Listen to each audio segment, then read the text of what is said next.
My name is Samuel Harrison. I never imagined I would be sharing this story, but after what Jesus revealed to me during my near-death experience, I know I have no choice. The truth I witnessed is far too significant to keep to myself, especially considering the times we are living in. On January 15th, 2025, I was clinically dead for 9 minutes. In that brief moment, Jesus Christ appeared to me and unveiled startling revelations about the California fires, truths he commanded me to share with the world. What I discovered will leave you shaken to your very core. Let me explain how it all began.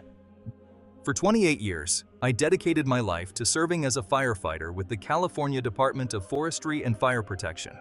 It wasn't just a profession for me, it was a calling. Every time I faced the flames, I could feel God's presence, protecting and guiding me through every step. Even after I retired, I stayed involved as a consultant and trainer, eager to pass on my knowledge to the next generation of firefighters. That January morning started off like any other. I was on my way to conduct a fire safety training session at a local church when something felt off. My chest tightened, and I struggled to catch my breath. I pulled my car to the side of the road, thinking I just needed a moment to gather myself. That's the last thing I recall before everything went black. What happened next completely shattered everything I thought I knew about life, death, and the spiritual battle raging in California. The experience I'm about to recount is so profound, so staggering in its implications, that I've spent countless hours in prayer, seeking the wisdom to share it appropriately. But Jesus made it clear. This message must be told, no matter how inadequate words may feel to describe it. When I first lost consciousness, I wasn't greeted by darkness. What I experienced was light. It wasn't the glaring artificial brightness of a hospital room, or even the soft glow of a sunrise. It was something entirely beyond comparison. It was a light unlike anything I had ever seen, a light that seemed to radiate from everywhere and nowhere at once. It wasn't just bright. It was alive, a light that felt aware, as if it could see into my very soul. In that moment, I finally understood what the Bible means when it describes God as light. From above, I could see my body in the truck below, slumped over as people scrambled to help me. Yet, I felt no fear, no panic, no sense of attachment to my earthly form. What I did feel was peace, a profound, indescribable peace. It wasn't just the absence of worry or fear, it was something far greater. It was as though every burden, every earthly concern had been lovingly lifted away. But what I was experiencing was only the beginning. The scene below began to fade, and I found myself being drawn upward, pulled through what I can only describe as layers of reality. It wasn't like flying or floating. Instead, it felt as if the fabric of existence itself was peeling back, one layer at a time, each unveiling deeper truths than the last. As I moved through these layers, the presence I felt grew stronger. It was unlike anything I had known in my earthly life. It was pure love, not the flawed, conditional love we experience as humans, but perfect, infinite love. This love knew everything about me, every mistake, every failure, every moment of doubt, and loved me anyway, completely and without reservation. And then, he appeared. Jesus Christ himself stood before me. Or perhaps it's more accurate to say his presence surrounded me. He wasn't confined to one place. He was everywhere, all-encompassing, yet somehow deeply personal and immediate. His appearance was at once familiar and beyond description. The love emanating from him was so overwhelming that, had I still had physical knees, I would have fallen before him without hesitation. His face held the power and majesty of the creator of the universe, yet his eyes shone with infinite tenderness and compassion. They seemed to hold galaxies within them, yet when he looked at me, I felt as though I were the only soul that existed.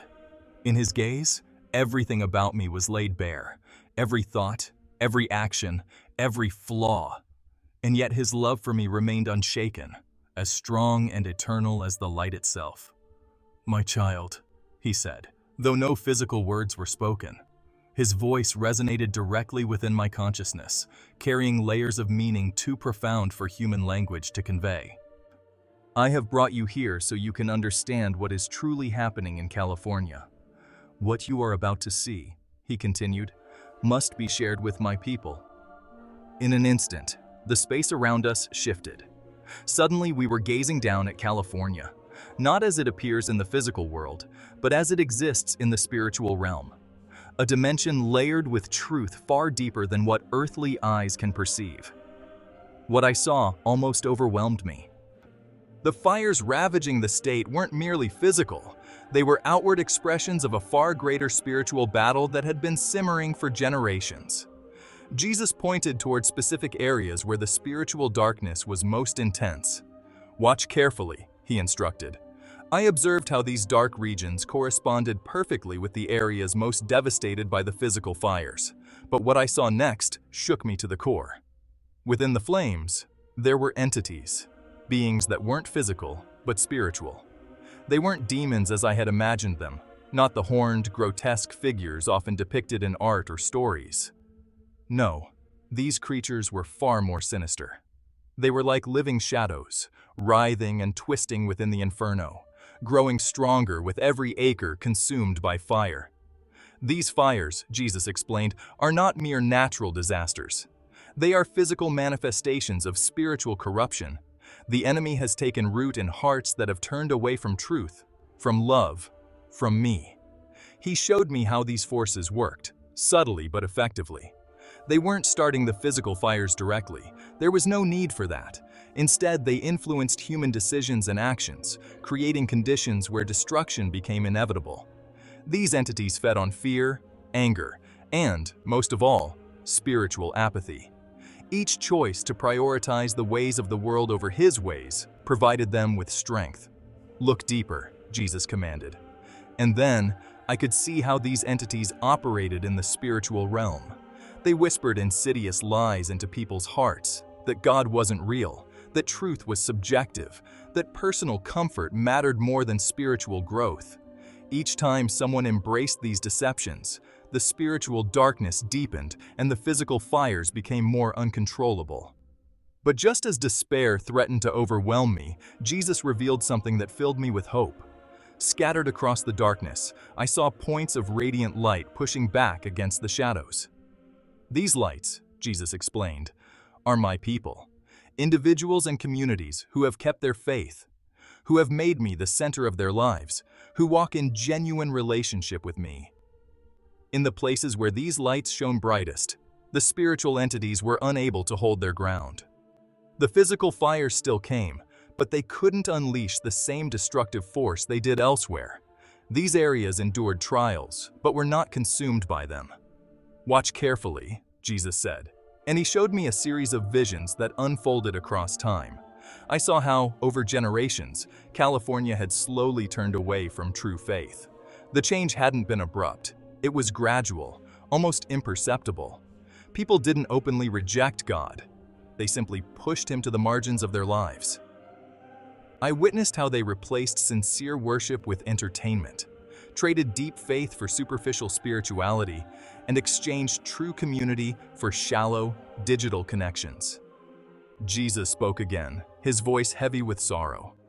"My church has too often chosen comfort over conviction, popularity over truth, and compromise over courage." He showed me how many who bore His name had replaced a vibrant relationship with lifeless ritual, genuine passion with hollow programs, and heartfelt worship with empty traditions. Then, with deep sorrow, Jesus revealed what would happen if this trend continued. The vision was harrowing. I saw fires spreading like never before, consuming not only forests and buildings, but tearing through the very fabric of society itself. These were no ordinary wildfires. They were fires of judgment, consuming everything that wasn't built on the unshakable foundation of true faith. But then, just as the vision seemed unbearable, Jesus showed me another possibility: the path of redemption. I saw hearts awakening, people turning back to God with sincerity and desperation. I saw churches becoming places of genuine prayer again, not just social hubs. I saw families rediscovering the importance of true faith communities, their lives transformed by the overwhelming power of God's love. As this happened, the spiritual atmosphere shifted dramatically. The dark entities that had thrived in the flames began to weaken and retreat. Where faith was restored, the physical fires, while still present, became manageable again.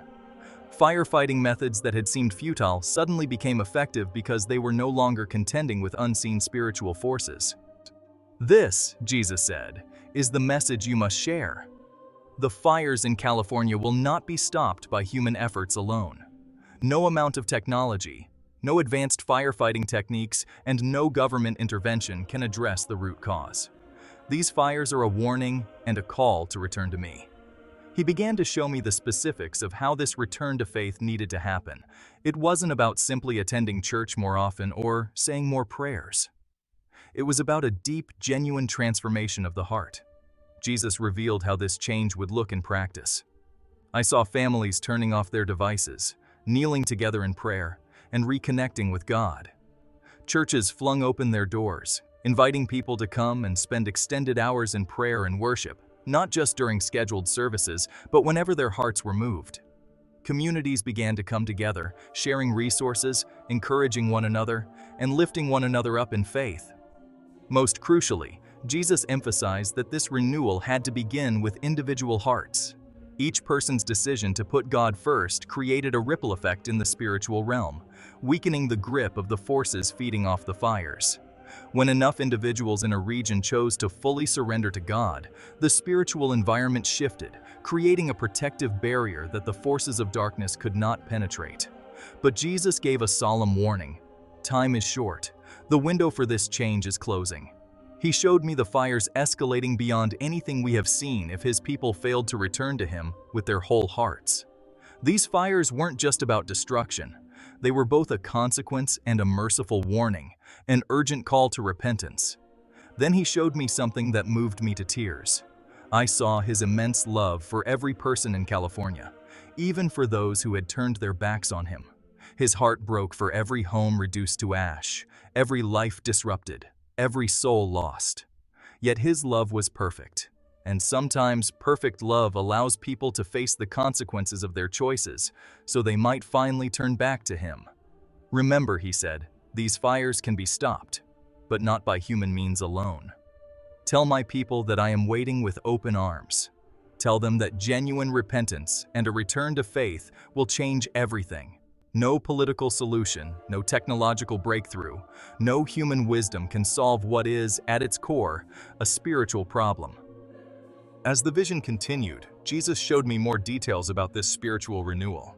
He emphasized that traditional religious activities, attending church services, repeating rituals, would not be enough without a genuine change of heart. He showed me how many churches had lost sight of their first love. They had become consumed with programs, presentations, and appearances, neglecting the genuine relationship with him that should be at their core. I saw how this message would be received. Some would dismiss it, others would mock it, but those whose hearts were ready would recognize its truth and respond.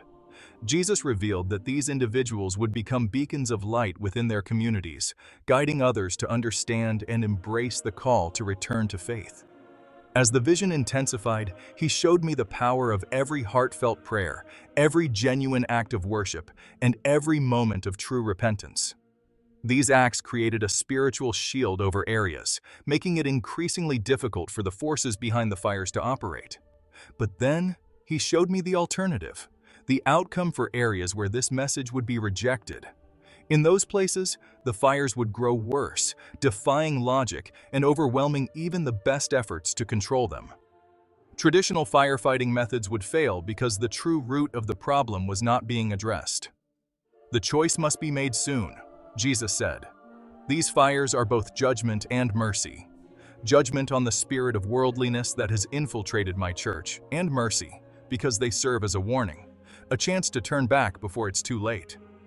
Jesus showed me that this return to faith wouldn't look like what many expected. It wasn't about following more rules or becoming more religious. It was about cultivating a personal, transformative relationship with Him, one that touched every aspect of life. I saw people reordering their priorities, reshaping their daily routines, and living in ways that placed God at the center. This shift didn't just change individuals, it transformed entire communities. Where this happened, the spiritual darkness lifted, and the fires lost their destructive power. As I felt myself being drawn back to my body, Jesus gave me one final instruction.